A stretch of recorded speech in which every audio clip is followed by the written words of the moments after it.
Welcome to the podcast series, Small Business Survival Conversations. Through our weekly conversations, we hope to provide you with strategies and insights, knowledge and expertise to enlighten you as you work to build and grow your business. Good morning, business warriors. Before you open your email this morning and before you scroll LinkedIn or Instagram or see another headline about someone who scaled to 7 figures overnight, I want you to pause for just a moment. Because somewhere right now, someone appears to be doing better than you. And today's episode is about why that comparison might be the most expensive habit in your business. So, welcome to Monday Morning Motivation on the Small Business Survival Conversations podcast. I'm so glad that you are here with me, your host, Anna Steinfest. And as you know, this segment exists for one reason: to help you survive, grow, and lead your business with clarity, not noise. And today, we are talking about something every business owner struggles with, but almost no one admits it out loud. And that is comparison. Somewhere at this very moment, someone appears to be ahead of you. Maybe their business seems to be growing faster than yours. Maybe their social media looks more polished than yours. Maybe they landed the client you wanted, or they hired a team before you did. They hit a milestone you're still working towards. And if you're honest with yourself, it stings. But here's the truth. I want you to hear this morning. Comparison is a poor use of energy. I will repeat that. Comparison is a very poor use of your energy. And not because ambition is bad. Ambition is healthy. We entrepreneurs, we love that. But because you were never meant to live someone else's story. You don't know their debt. You don't know how stressed they are, or their personal sacrifices, or the foundation cracks behind the highlight reel.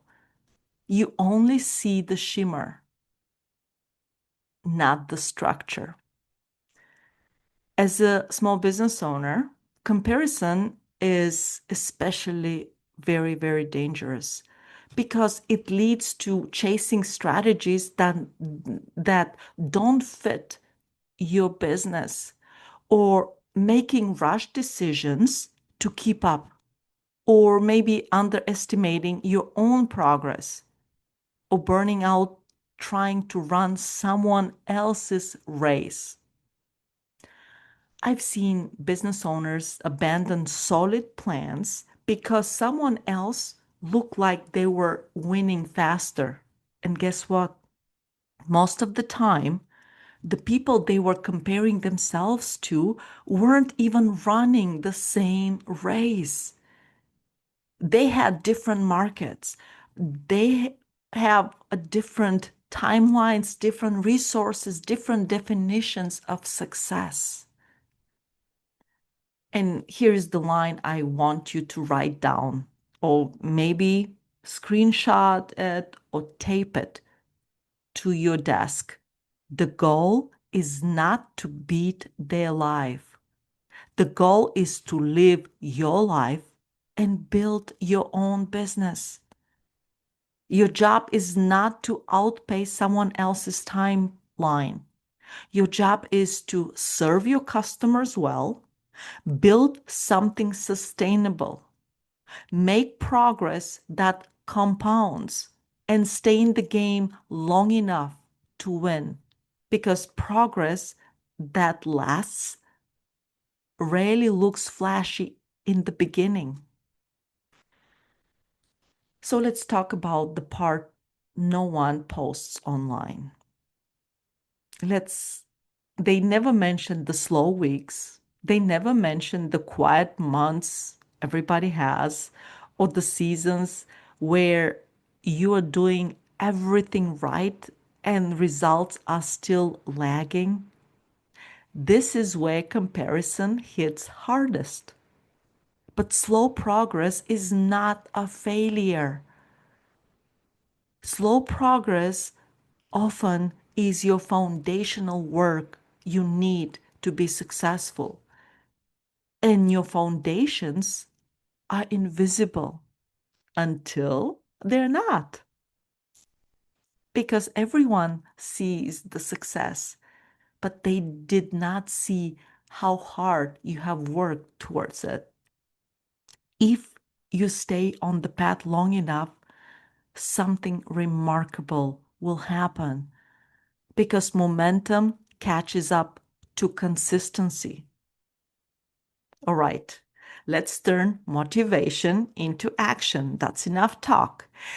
So here are 3 practical steps you can take this week. And just to mention, we will have a worksheet on our blog, survivebizhub.org or at AFF Research.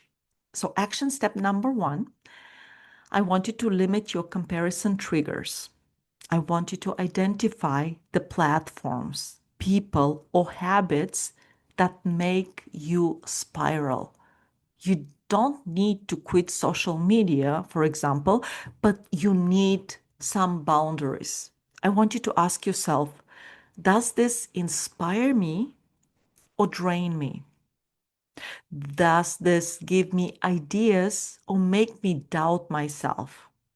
If it drains you, I want you to step back. Action step number 2, define your own scorecard. I want you to stop measuring success by someone else's metrics. This week, I want you to define what progress looks like for you. One meaningful business goal for the next 30 days. And I want you to identify one personal boundary that protects your energy. Because clarity beats comparison every time. And action steps. Step number 3, I want you to keep your eyes on your own paper. This comes from school for a reason, and honestly, it works. I want you to focus on the next right step, the customer in front of you. I want you to focus on the work only you are positioned to do and stay on the path. I want you to keep moving forward, even when progress feels very, very slow. And remember, someone will always appear to be ahead of you, but let them. You are not meant to inhabit their story. You have your own work to do. You have your own run. You have to run your own race. And you have to build your own business. And I want you to trust that steady progress beats borrowed momentum every single time. So this is our Monday morning motivation on small business survival conversation. And now go do the work that only you can do. You've been listening to the Small Business Survival Conversation podcast. Make sure to like, rate, and review the show. And don't forget to join us next week for another episode. In the meantime, hook up with us on our Facebook group at Small Business Survival Tools and Tips. Till next time, thank you for listening.